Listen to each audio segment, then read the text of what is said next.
Thank you. Srimati Supriya Sule. Thank you, sir. On outset, inflation, which is a serious component of an economic development, I think price rise today is one of the most serious concerns in our country today and pinches every homely budget.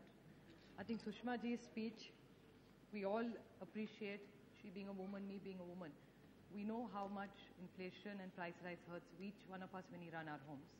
But when you look at it, I'm not defending price rise. But I think inflation and a wider economic policy as an issue should be a common consensus at the national level. We've had over and over discussions in the last 3 years since we have come to power here in the UPA too. But I think there is a slight sense of disappointment in each one of us because every member who is seriously concerned about price rise is not just looking for emotional speeches, but we are looking for solutions. And I think that's why we are all elected here to look for solutions for the country and not just make it into an agony aunt situation in Parliament. Parliament is a place to deliberate, discuss, and lead the nation and find solutions for our generations to come. I think the whole problem with inflation and the discussion is we all have collective aspirations of growth. We want higher growth, we want inclusive growth, and we want sustainable growth. And I see all these completely in a potential of threat today as we are going. What are the causes of this? The fiscal deficit is extremely high right now. Slow growth, which we've talked about. We heard Pranab's speech yesterday. He has talked about it from being double digit to 6%. The high inflation. I think we all need to collectively look for a solution here as the entire world is going into a recession. I think it's a phenomenon which goes round every 6 to 10 years. So I think India today is an economy which is not insulated by the world. So we have to look at how we can change and improve our situation. There's a lot been said on demand and supply. But I think the robust growth in agriculture in the last 3 to 5 years, there is tremendous production done by our farmers. And a lot has been said about the MSP. And I think we are all seriously concerned about the minimum support price given. Everybody's talked about their own states. There was a lot of discussion on potato. There was discussion on cotton. My earlier colleague from Shiv Sena, from the state where I come from, talked extensively about cotton. And I think we are all concerned about it. Because as long as the consumer has to be pleased, but even the person who produces it has to get his right MSP. Now, to look at sugar as an example, I'll give you an example which happened. We had a huge agitation in Maharashtra for sugar. Sugar, we have a great bumper crop, but we wanted the right price for it. The right price was given, but at the same time, agriculture production has to be opened in the market. The way the entire economy is opened in our country, why can't we export all our agriculture goods when they are surplus for a better price? I'll give you an example. Sugar should have been exported at 670 rupees a dollar. That's when we were doing well. By the time the government of India took the decision, by the time they had a GOM, the order came out, it was 3 weeks. And the prices dropped down to somewhere between the ballpark of 580 to 620. Now, who is to take the responsibility? And even allowing the export, only 5 lakh tons of sugar was allowed to do it. When we have surplus lying with us, our buffer stocks are there, why aren't we allowing exports and free exports and quick decisions when agriculture needs it? Right time decisions, and they have to be taken within 24 hours. We talk about commodities. There is a lot of things said about speculation.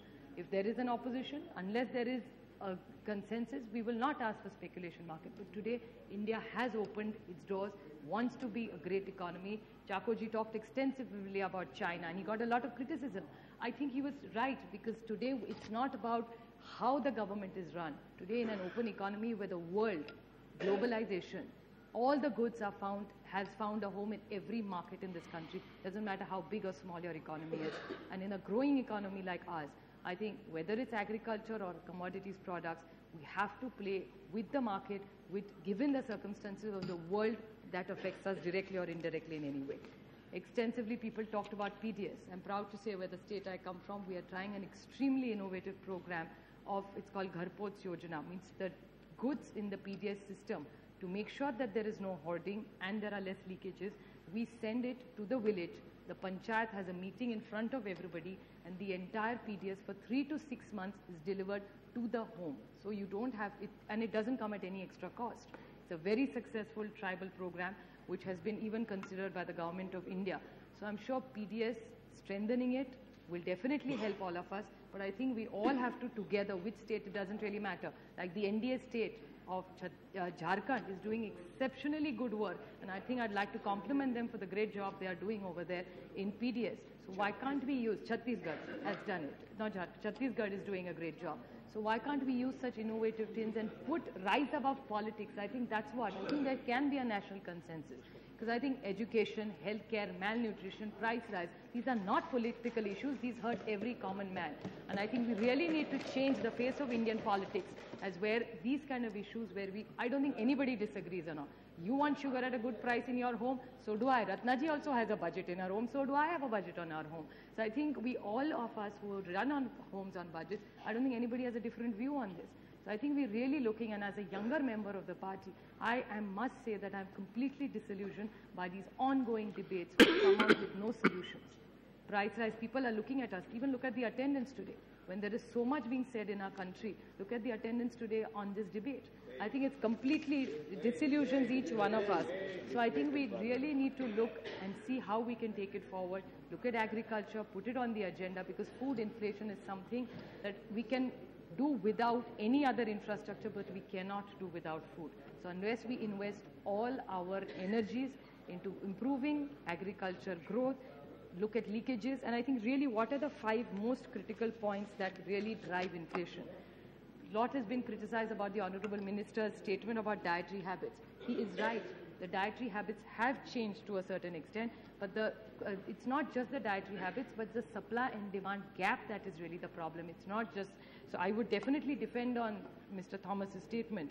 Increase in MSP.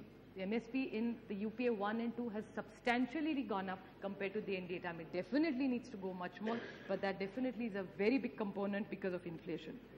Shocks of global inflation. Today, because it's an open economy, globalization, shocks of whatever happens worldwide does affect our economy because our economy is not insular anymore.